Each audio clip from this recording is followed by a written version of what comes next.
So I'm rewatching 13 Reasons Why, right? And trigger warning. Trigger warning. No shade and no disrespect and no criticism to somebody who's going through that and feels like that's their only reason. But when I was in high school, I met the author of the book. And he was really cool. I think it had just came out or had been out for like a year or two at that point, and he came to my school. So I'm starting over season 1 because I feel like I missed a point in all this. Like, Hannah didn't really try to reach out to anybody. She kind of wanted it to be like them reaching out to her. And so she just like, she had all this going on. She didn't reach out to her parents. Granted, yes, her parents were busy, but she still didn't reach out to her parents. She also didn't reach out to the guidance counselor. Like, she went to go talk to him, but she didn't reach out to him. She, in the tape, number 12 or whatever, she was like, oh,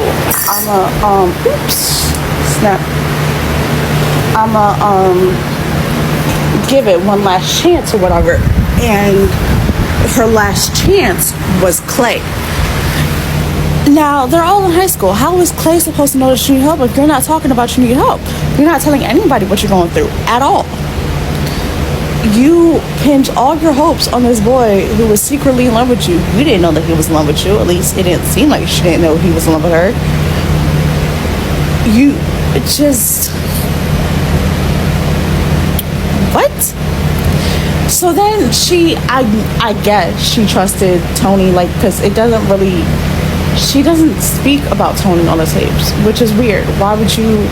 You trusted him enough to ask him to borrow his equipment to make the tapes, leave a copy of the tapes with him, but he's not on the tapes. So what was your friendship? Because she said she had no friends. Obviously you guys were friendly enough for him to let you borrow his equipment, because Tony, like, he was very, that's my stuff, like, I paid good money for it, like, it's not. So he's not on the tapes, but she trusted him with...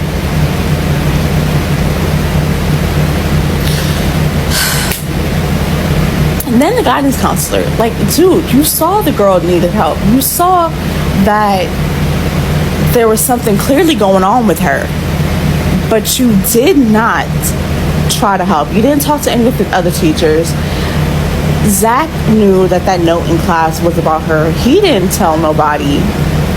But then again, he had like something going on in his household, I guess.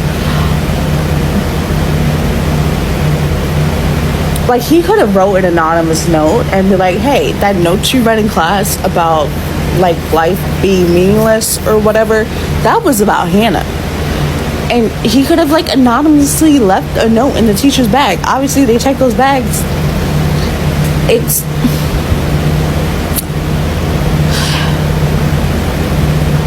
So for her to blame everybody, the only one that I felt probably had valid reason for her to put the blame on was Bryce. Bryce, what he did was foul and despicable, and Bryce should be in jail because that was the first time that Bryce did that. But for her to blame 11 other people and say, you're my reason why I did this,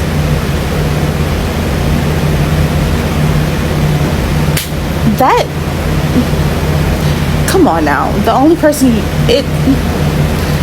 because it's high school, you lose friends, you gain friends, people don't want to talk to you anymore. It's a part of being in school. She was bullied at her old school according to like the hints that the dad dropped. So why did you not feel like you needed to do it then, but you did it now? Okay. as I said, there's no disrespect. I'm not coming for anybody who feels that way. If you are feeling that way, you should go seek help and talk to somebody.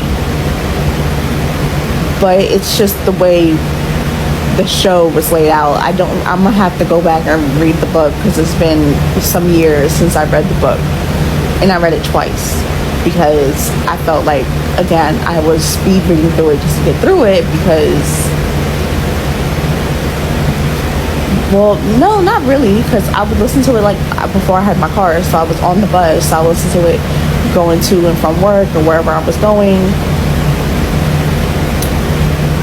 But the guidance counselor should have said something like, hey, I think we need to call Hannah's parents in and say, hey, Hannah came to me with this.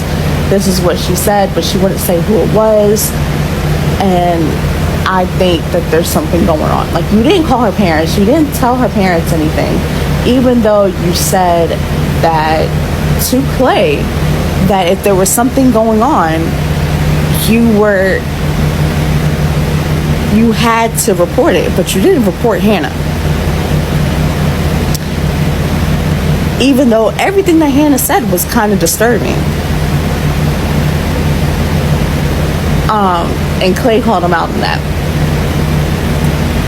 Even if she didn't want to name who did it, that's fine. But why didn't you call her parents and tell her parents, hey, Hannah came into my office and I think there's something going on with her? Her parents would have had a hint instead of getting the shock of their life.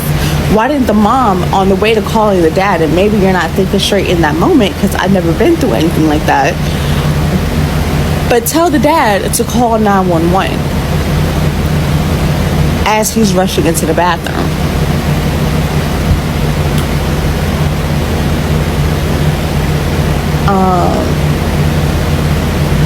I don't know. These are just my thoughts. If I'm wrong, let me know if I'm wrong.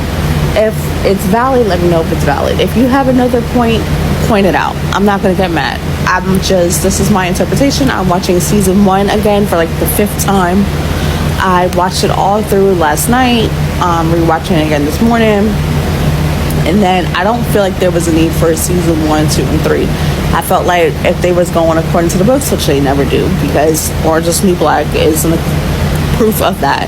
Everything that happened in the later seasons didn't really happen in the books.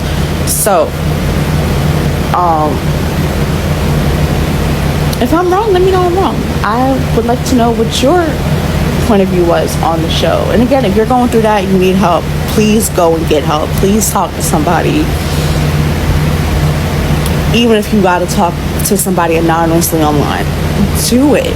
Get it off your chest. Talk about it. You're not alone. Just, handle your stuff.